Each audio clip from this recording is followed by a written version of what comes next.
I just thought, I don't know what's going on, but all I know is I don't like it.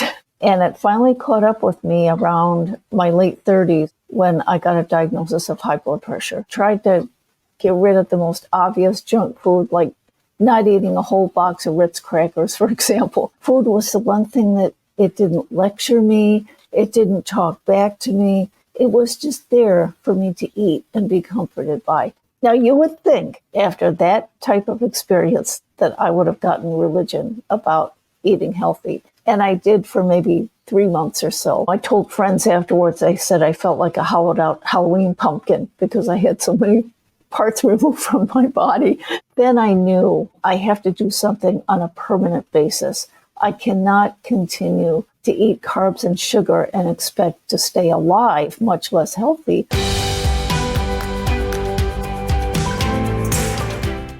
Welcome. We have Lori with us today. She is yet another success story. I've done, probably 1,000. It's always wonderful to see all the success that's out there. So Lori, if you don't take a minute or two, just introduce yourself, let us know a little bit about your background, and then we can get into your story, I suppose.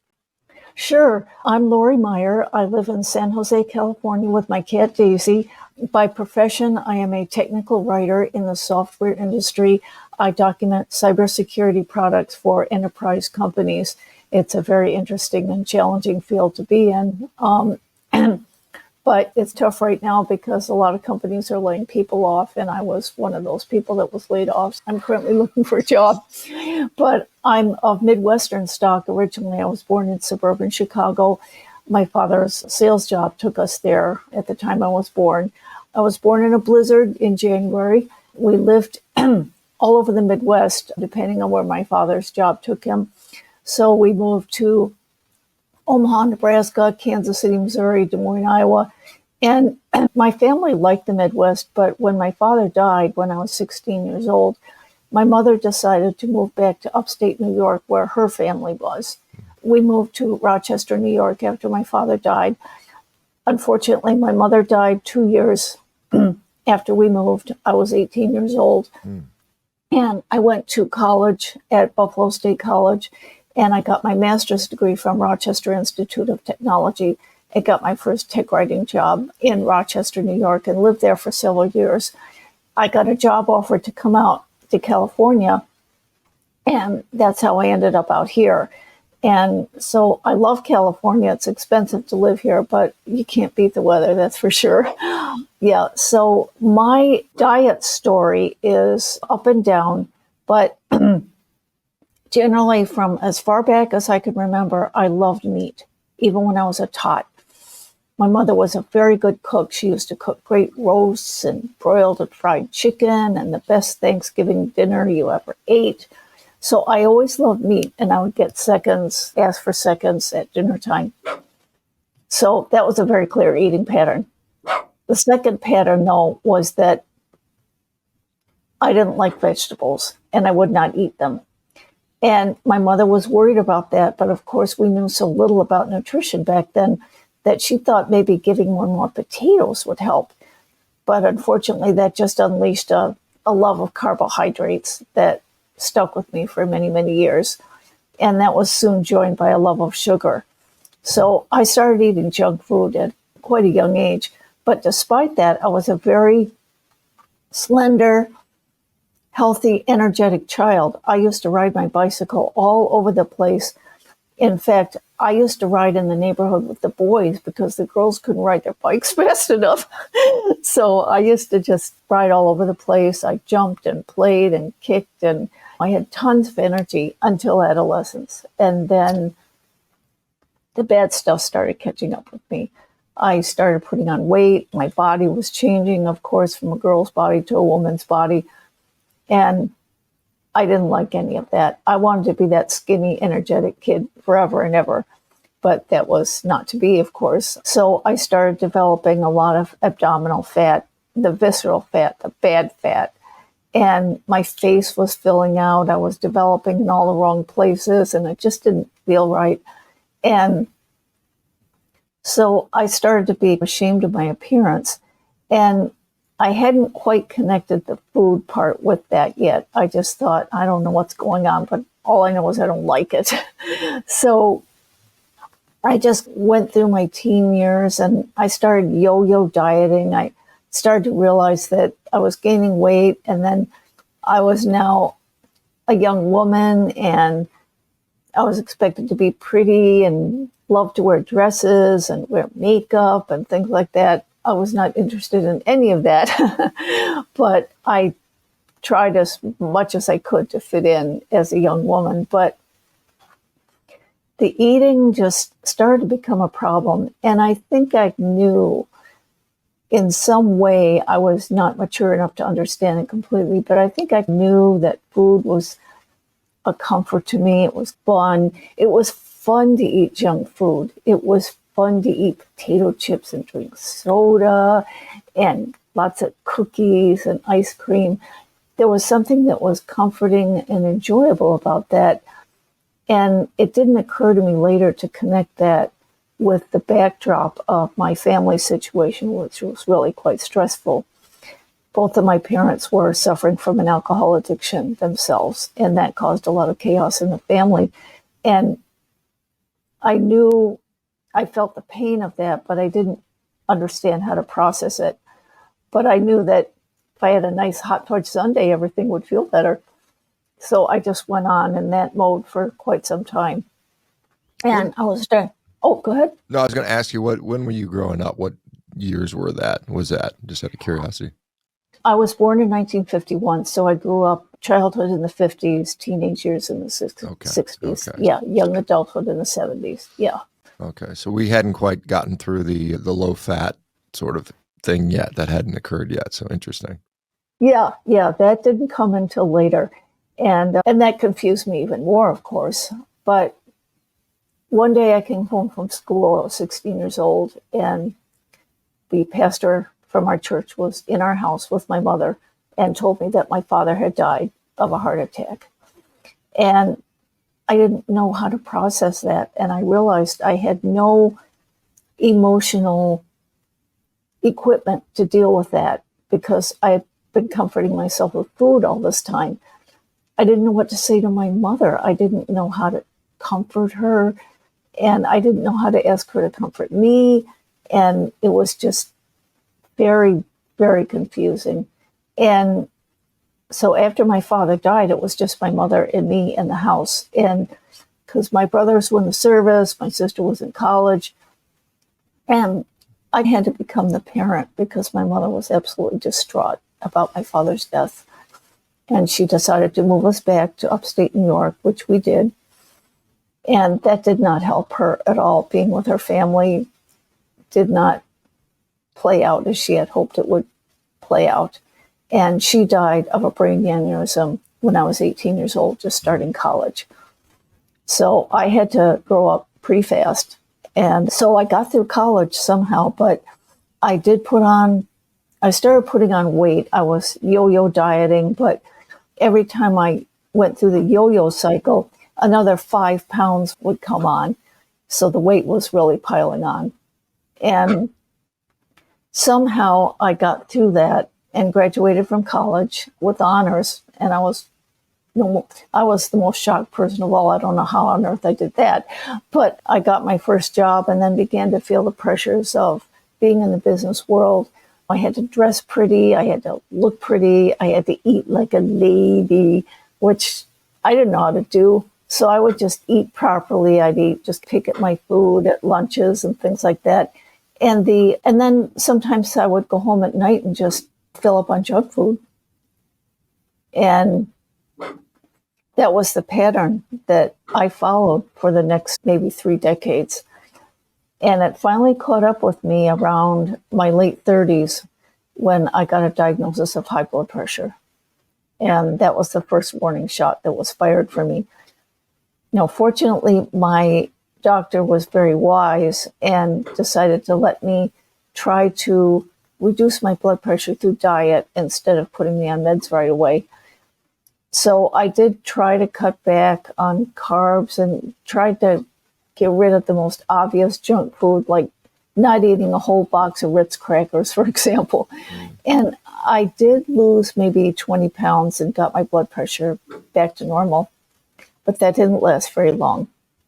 it was back up high again, probably within another year. And then my colon was starting to cause me trouble, and I found blood where blood wasn't supposed to be. I had a colonoscopy, and they found ulcerative colitis, and my colon was pretty messed up right then. And they put me on some medicine. I can't remember the name of it, but it didn't work. And I just stumbled along for a long time.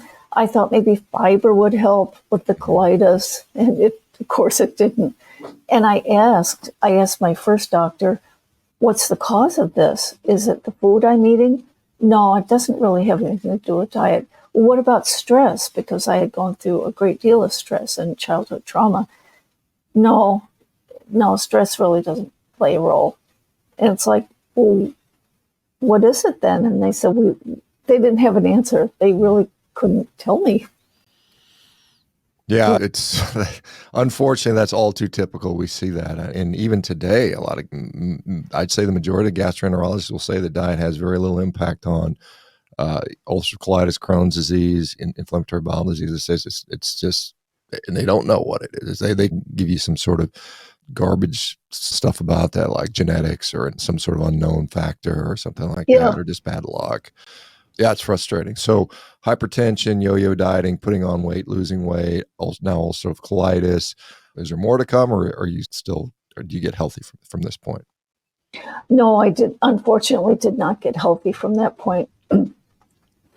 What happened, despite having this very serious condition, I kept on with the carbs and the sugar because food just seemed to, now I knew that food was a comfort to me. Food was the one thing that it didn't lecture me. It didn't talk back to me. It was just there for me to eat and be comforted by. And I always felt good after a big meal with lots of gravy and potatoes and then a big fat dessert at the end, or lots and lots of cookies and milk and cookies on Sunday morning and things like that.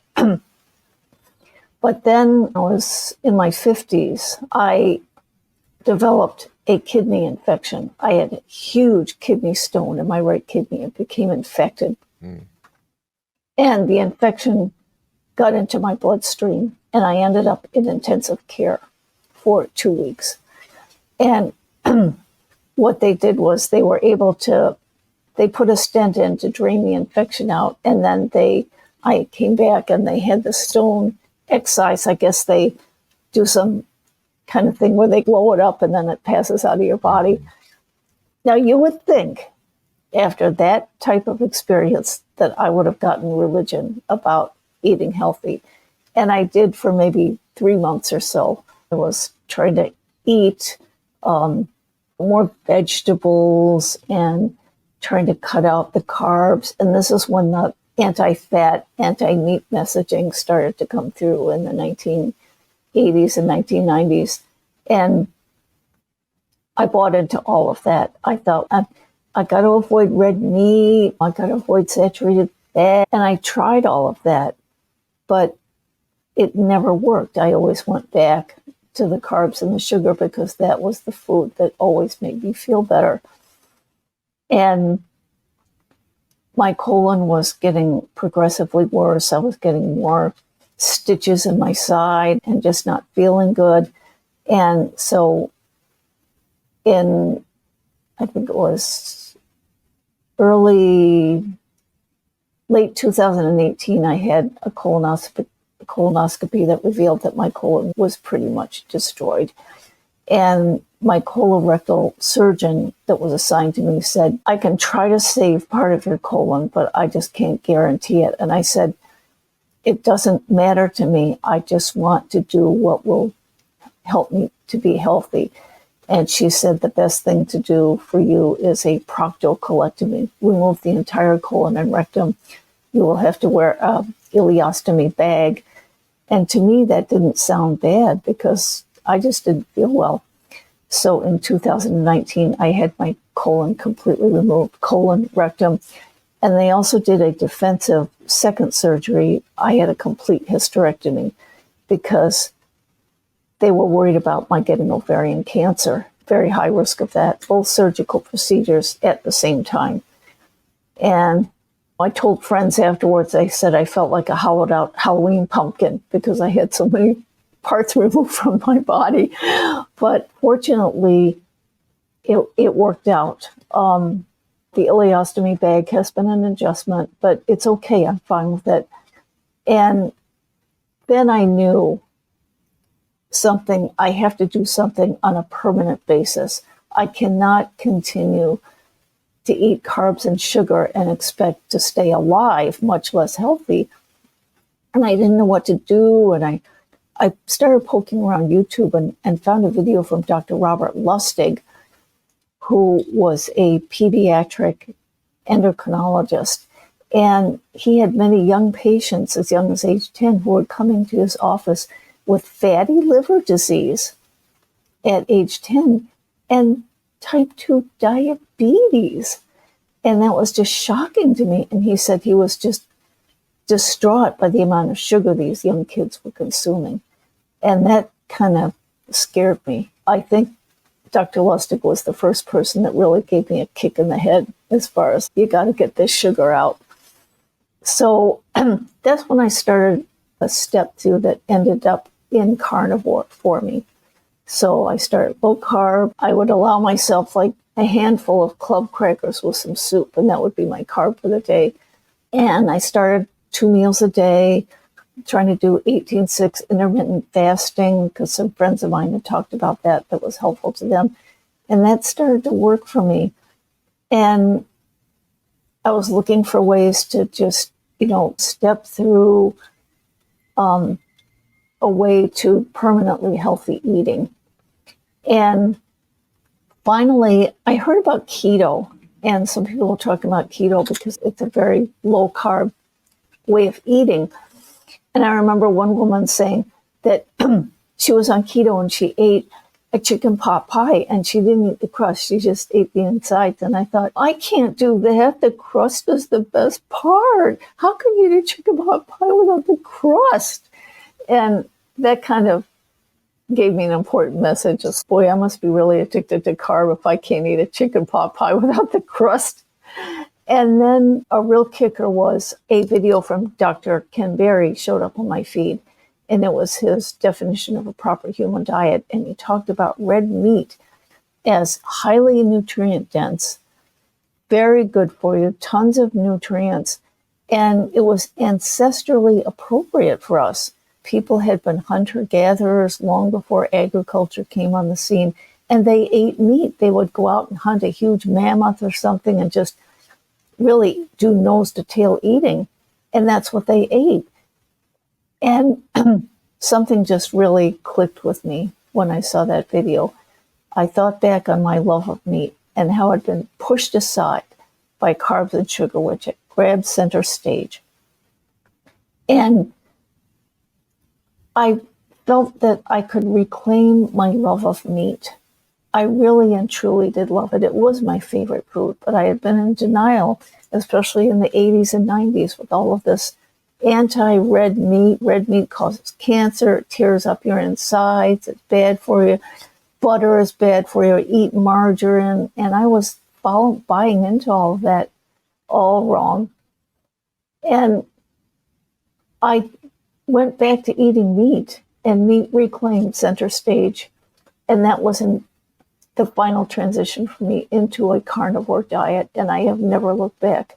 I have no regrets. I love being carnivore. Wow. Interesting. And gosh, I wish you would have, it is unfortunate that we've demonized meat and fat and saturated fat. And as you mentioned, when you take that out of your diet, because it's such a nutrient dense, rich source of energy and protein and vitamins and so on and so, when you remove that from the diet, you are hungry. And then you turn to these high energy alternate foods, which are out there, which often are ultra processed, also often carbohydrate rich, often sugar rich, just to get that sense of some sort of a sense of nutrition to some degree, which you don't get eating salad and eating like a lady, like you mentioned. And it's a shame, and it's harmed a lot of people. And I think probably if you had discovered this 20, 30, 40 years ago, you may have still had your colon and you wouldn't have had to have the ileostomy, because I know that's life altering in many ways. Yes. So you discovered basically carnivore. What year was that approximately? How old were you at the time? That was 2 years ago. So I would have been 71 years old then. And I guess better late than never. But it was a life-changing discovery. When you say life-changing, what has changed for you now that you're now basically carnivore? First of all, it's just a lot easier to eat now. Grocery shopping is very simple. I walk in the store, go right to the back where the meat and the eggs are, buy ground beef, buy eggs, and I don't have to worry about it anymore. I don't have to go down the center aisle. What kind of junk food am I going to pick today? So it's just simpler. I typically eat about 2 meals a day. I'll have some breakfast like bacon and eggs, and then late lunch with usually a couple of burger patties, or I'm in a transitory housing situation right now, so I can't really cook on a stove or whatever, but I can buy beef patties and cook them in an air fryer, things like that. So I have found a way to stay with carnivore, and I enjoy eating. And now I'm enjoying food that is good for me. And I don't have to lie to myself about vegetables anymore. I don't like them. I don't like salad. I never will. And that is okay. It's okay not to like vegetables. Some people like them. I don't. And that is my truth. You have an ileostomy. So people don't know. It's basically a pouch you end up wasting in a bag that you have to throw out. It's everyone I've talked to that is in that situation. I've talked to a number of people over the years in that situation. What happens with different foods as they're digested? You probably had experience eating vegetables, what comes out the other end, because this is at the end of your small intestine. So how does food different process in your body? You can actually see that. Could you describe that if you don't mind? I rarely ate vegetables after I had the colon surgery. But when I did, occasionally if I had some green beans or broccoli, they did not process properly. They just went through and they showed up in the bag as green beans or whatever. So basically, however you swallowed them is how they came out, completely undigested. Is that essentially? And with meat, that is not the case. In fact, a couple of weeks ago, I had a gigantic steak. I was a guest at an event that Carrie Mann had hosted in Montello, Wisconsin. And I was a guest at a dinner where they cooked a giant rib roast, and I ate a huge rib roast. And no problem, no stomach aches, no nothing. And it just must have been absorbed by my body, because it just came out essentially into the bag as liquid later. And there were no pieces of meat or anything. So having and wearing an ileostomy bag has not caused me a problem being carnivore. It never has. Yeah, and that's consistent with what we know about physiology. But most people have this perception that meat will rot in your colon, where it just doesn't even get there. It's all absorbed, and all you have is that little bit of digestive juice and liquid that comes out. Whereas vegetables are the things that rot in your colon, which is what most people don't realize. So what health benefits specifically? You said it's easier to cook. You feel, is there any specific hypertension? Mentally, do you feel, what are the things you feel better about? Definitely my blood pressure has been normalized. And when I last visited my doctor, she was pleased about that. And so I don't need to take blood pressure meds right now. My blood sugar is normal. My hemoglobin A1C has been good. My mental clarity, and that is the greatest gift of all for me. I just can see things more clearly. And then looking back on my whole life and how I came to this place of eating so horribly and why, that is so much clearer to me now. And in addition, the mental clarity has helped me to grieve things that I never allowed myself to grieve before. When I was 23 years old, for example, my brother Jeff, we lost him to suicide. He was only 29 years old. He was addicted to alcohol. And at the time, I did not know how to process how I felt about that. All I knew was that I was very saddened by his death. Now I look back with greater clarity and can understand his despair.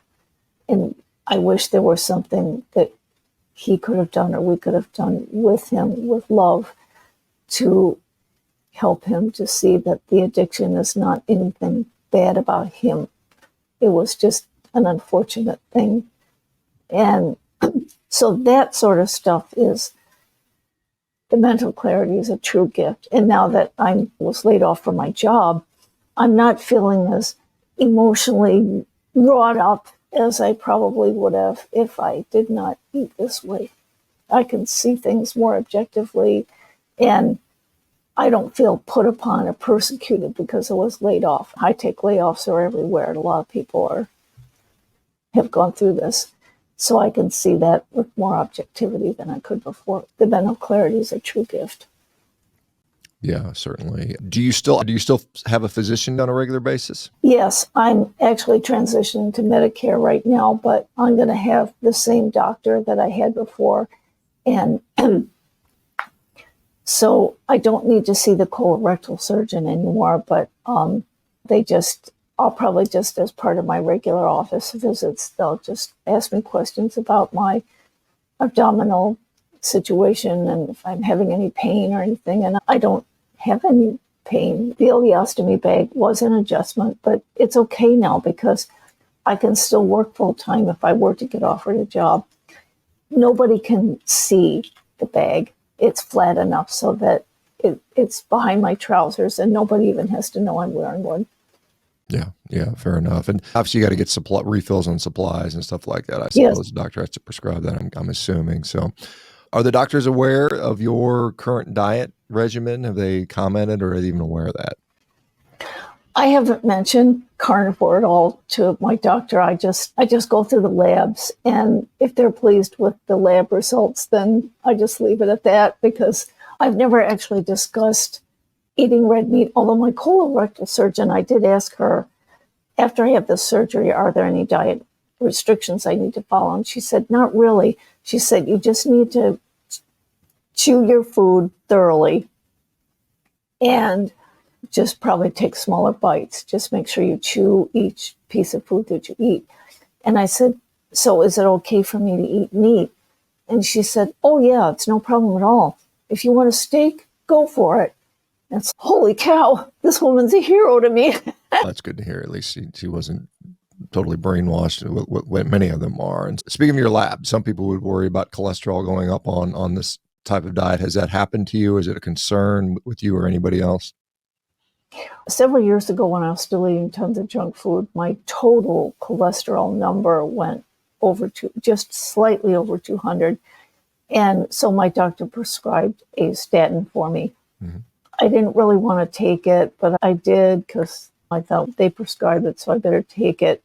Now, I haven't had my cholesterol numbers tested recently because they've been focusing on the high blood pressure and the sugar. My guess is that my total cholesterol number probably has gone up, but I'm not concerned about that because what I'm hearing now, based on research, is that the total cholesterol number is not as important as your HDL and triglycerides. Those are the most important numbers of all. And the last time I had my triglycerides tested, they were fine. They weren't real high. So I anticipate that they will not be high the next time I have my lipids done. Okay. If they are high, what are you going to do? I'm going to stay on carnivore. I'm not changing anything because this diet works for me. My weight is stabilized. I feel good. I feel healthier than I felt 30 years ago. And I don't see any reason to change. Yeah. Okay. Fair enough. And you've had, remind me again, you've had that, what year did you have the ileostomy? I had this done in 2019. 2019. So not too long ago. So you lived for, you said in your 30s, so gosh, 40 years with colitis. Is that correct? Yeah. That's right. Yeah. Yeah, it's a shame that you wouldn't have discovered this diet years ago. That might have saved you a lot of suffering and grief and all that stuff. And Oh, for sure. but your digestion right now is miles different from what it used to be. Yes, absolutely. I don't have stomach pain. And the thing about the colitis is that you have to worry about where's the nearest bathroom all the time. And I don't have that problem anymore. Even I lost a big part of my gastrointestinal system. I have to say, I don't really miss it. Yeah, it's an interesting thing because people will talk about how vitally important the microbiome is, and most of it resides in the colon, and yet you can have your entire colon removed and live a normal life. And it's how important is it if we don't actually even have to have that organ, which is obviously there's a convenience factor, but as far as life, it's an interesting phenomenon. Which I've just wondered about that for many years. I'm like, we're all super excited about the microbiome, and yet there's people walking around that you still have a little bit of one, but it's not to the degree, and it's very different from what we think is healthy. You mentioned you had to grow up very early. As an 18-year-old, you'd lost both your parents, and you had, I think you said, some other siblings. Are they still around, and how are they doing, and are they aware of your situation, what you're doing currently? Two of my brothers have passed away. My oldest brother, Tom, had diabetes for many, many years, and he also had Parkinson's disease. And so he died when he was in his late 70s. My brother John also died when he was nearly 80 years old. And then my other brother Jeff was the one who we lost by suicide. My sister lives in Florida, and she was concerned about the colitis, but she and my brother-in-law, I have not spoken to them too much because she tends to worry a great deal. But I've messaged her and let her know that I'm doing fine and that I'm healthy. I've tried to send her pictures so that she knows I'm doing okay. So my family tends to be a family that worries a great deal, but they don't know really how to process the worries. I try not to, upset them too much, but just to let them know that I'm doing okay. Okay, fair enough. And you said you're a tech writer, currently not working because of a lot of, and I know there's been a lot of tech layoffs in that area. It's been a big thing's happened the last year or two. Hopefully that'll change. So you have more time on your hands. What other things are you doing? Are you getting up till, when it comes to health, diet is obviously very important and vital, but there's other things that go into it. Do you pursue anything else to work on just keeping healthy? Walking. I find walking very therapeutic. What I do is I have some favorite classical music that I like to listen to on my headphones while I'm walking because it helps me pace myself and it helps me keep the stress away from not having a job. So walking is very important. I also, because I was filling out a lot of job applications, I didn't work on my YouTube channel very much, but I want to get back to that and post some more videos. I've got a lot of ideas to do that. I try to watch connect with other people who are embracing the carnivore diet or ketovore, anywhere on that proper human diet spectrum. And that's been helpful to me because I feel, and, it's doing things like this interview have been very helpful and very rewarding for me. I'm glad it's helpful. It's good to hear your story. And again, it like I said, hopefully it'll inspire other people to at least to try it and see. I don't know there's a great deal of harm in trying something for a few months and seeing how it affects you. Because a lot of people, it's profound and it's literally life altering in a very good way.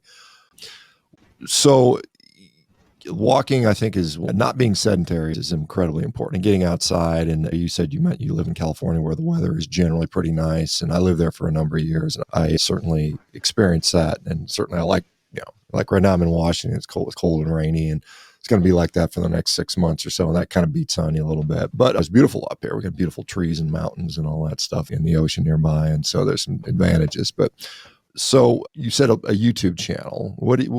How has that been received? What do you talk about on that? Is it I would imagine it's fairly positive reception. I can't imagine a lot of people attacking you just because perhaps they do. I don't know. How's that been going?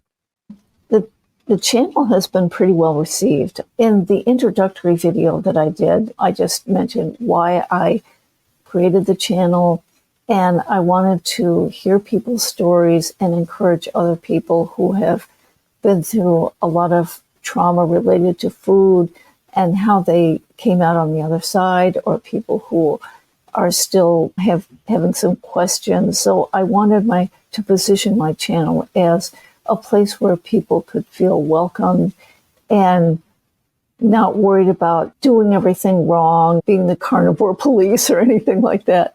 And I think people have responded well to that. I talked a little bit about my own story, about the grief I felt over the loss of my brother to suicide. And I've talked about special challenges that women face who want to embrace the carnivore diet, because I think there's a lot of perception, for example, that steak is like guy food and vegetables and salad are women's food. So I wanted to explore some of that.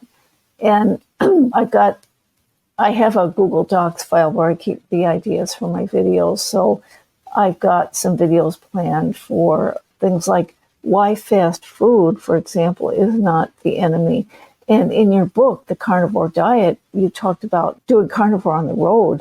And you mentioned like you can go to McDonald's or Burger King and just request plain old burger patties, just the patties, just the meat. And I have done that. They're not used to that. You just want the beef patties? No cheese? Nope, just the beef patties. And they're fine. Fast food is a place where there's a lot of bad stuff to eat. On the other hand, if you're carnivore, you can work the menu as you need to. Yeah, it's one of those things because, like people talk about food deserts, but I'm like, man, there's a McDonald's or Burger King or a Wendy's or in every town in America, every area. I don't care if you're socioeconomic depressed, it's there. And you can get pretty decent priced just beef patties if you wanted to. So it's available. There is a question from one of our audience member, Carl, asking about, he has a mom of similar age to you. And if you had any advice on how you would talk to somebody of that particular age group on how to start a carnivore diet. Do you have any tips you might share, given that you started at one? So how would you go about convincing someone else of the same age group? I would say that it is never too late, because if you go on YouTube, you'll find videos about people in their 80s who are starting a carnivore diet. And even though people at this age, and I feel this way too, I wish I had found this 40 years ago, but better late than never, because no matter how old you are, when you start this diet, you're going to realize some benefits. It's going to have some good consequences for you. The only thing that you probably need to just go through your mind is, what are my current health conditions? What do I want to do to mitigate those conditions? And am I willing to eat meat? Do I like meat? And if you do, and you're willing to just give it a try, and it's not if you don't like it or don't want to continue carnivore, there's nothing that says that you have to continue it if you don't want to.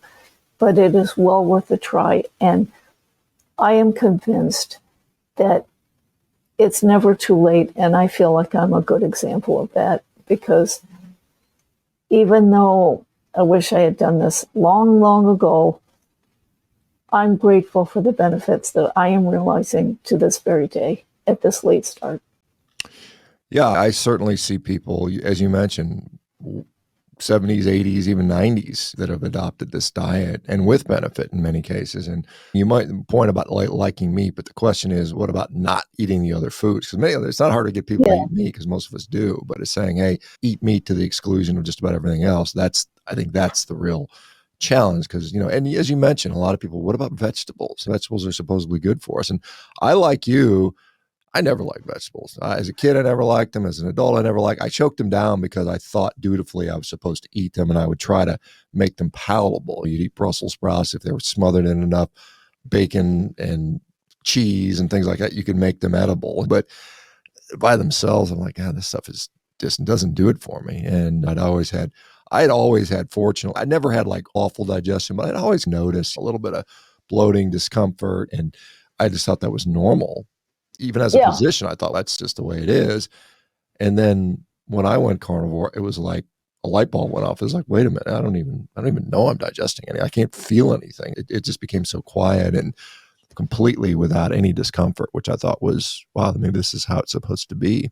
Makes sense. It should be that way. When we breathe and we don't have, if we had pain every time we took a breath or some discomfort, we would say there's something wrong with this. But we tend to accept it when it's in the gastrointestinal tract because everybody's sort of, let's see, negatives. Any negative aspects since you adopted a carnivore diet? Because I think that's a fair question. Have there been any, maybe there's some social, it's hard to socialize in some cases, but any actual negative problems that you've experienced so far with your health, with your digestion, with anything?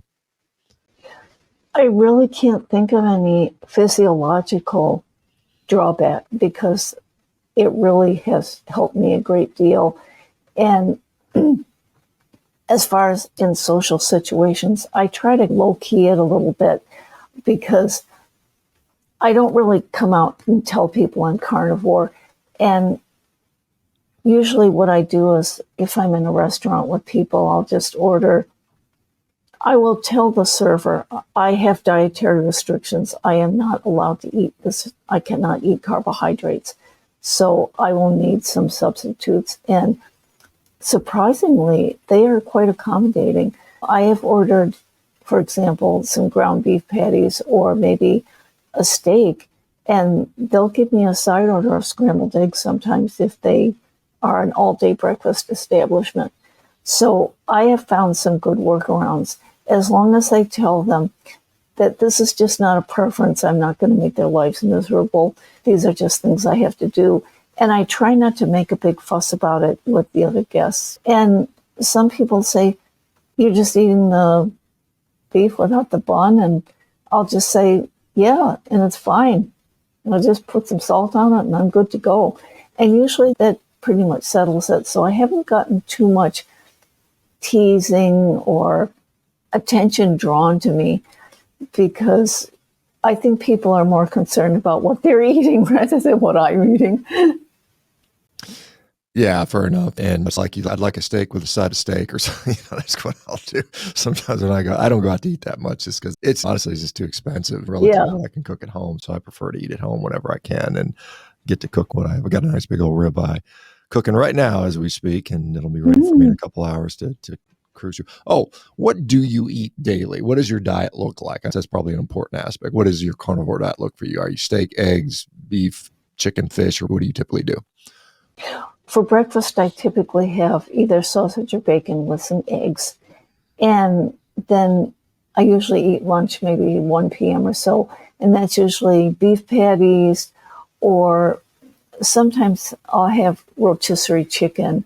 And what I do is I try to focus on eating the darker meat. And what I do is I crisp up the skin. And the crisped up skin tastes really, really great. And I'll spread the chicken, I'll spread butter on it.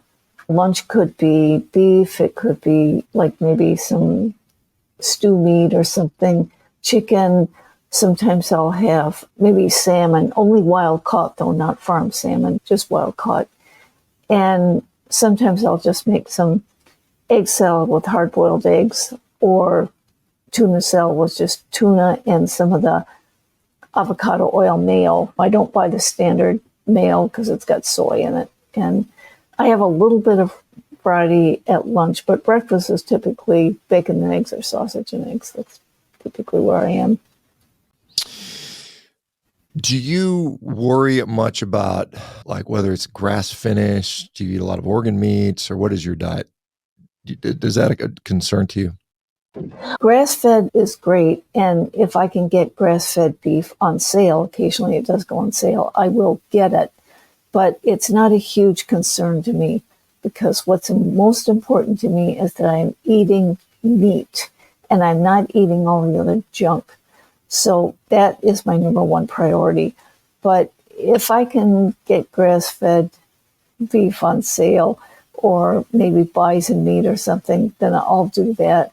But I don't consider it, I'm not one of these grass-fed purists because I just don't think that's practical.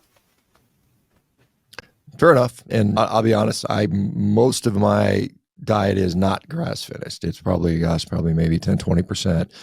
And I, like you, think that eat what you enjoy, what tastes good, and the results have been, for the most part, quite good. And when people, whether they eat grass finished or grain finished, I know a lot of people get upset about that, but that's just the reality of what actually happens. We are just about out of time, Laura. This has been wonderful getting to meet you and chat with you. Is there anything else you want to share? Maybe tell us the name of your social media if people want to go there, or anything else you wanted to let people know about. Oh, okay. My channel is Carnivore Cheer, and I would love people to stop by and watch any of my videos. And if you like it, please subscribe. I'd love to have more subscribers. So Carnivore Cheer is the channel. I don't have too much other social media. I do not have an Instagram account right now. I probably need to set one up.